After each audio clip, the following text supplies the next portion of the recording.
Welcome to saitechinfo channel, my dear students. In this tutorial, I'll be explaining about the reactivity series of metals. The most reactive metal is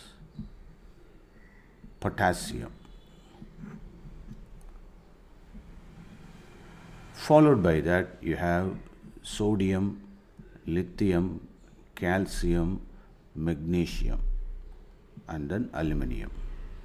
Then zinc, iron, lead, of course, hydrogen is a non-metal. Followed by that copper, silver, gold, platinum. So platinum is the least reactive metal.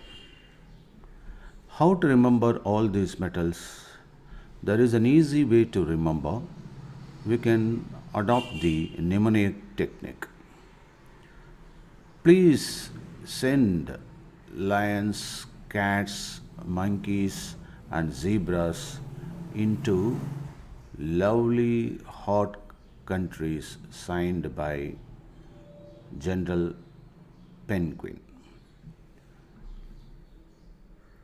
Please, the letter P stands for potassium, but it should not be confused with the symbol K. S stands for L stands for lithium. C stands for calcium. M in the word monkey stands for magnesium. A stands for aluminium. Z stands for zinc. I stands for iron. L stands for lead. H stands for hydrogen. C stands for copper. S stands for silver. G for gold.